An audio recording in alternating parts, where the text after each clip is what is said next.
In addition to organizing your rhetorical analysis along strategic lines, you can also choose alternative approaches.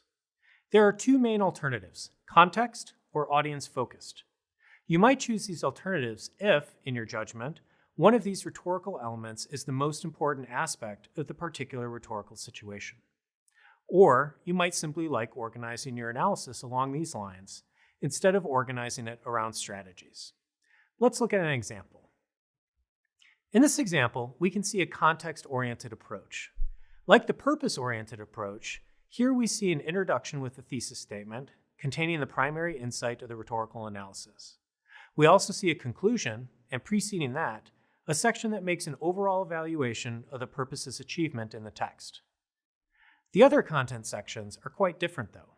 In this example, you see context broken down into a section on space and place, one on medium, and one on kairos.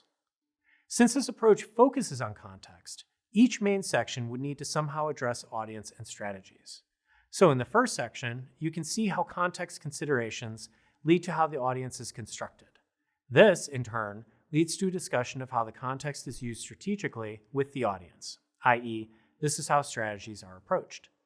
Finally, the strategies are evaluated. Each of the other main content sections could follow a similar pattern.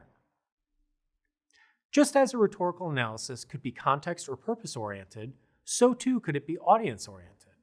We will not address such an orientation here because it is important to make a general point about organization. There is no one right or wrong way to organize or structure a rhetorical analysis, but you must be sure that you account for all the rhetorical elements in your analysis. You must address audience, purpose, context, and strategies, and you must address how these elements are interrelated. Additionally, you need to make a judgment about the success of the strategies given the audience and context, and you need to make an overall judgment about the success of the piece in achieving its purpose. Remember that as you make these judgments, you may find that the strategies are not very effective ones, or that a purpose is not adequately achieved in a text. This happens regularly, and it does not mean that your analysis is wrong. In fact, it may mean that you have done a thorough and effective rhetorical analysis.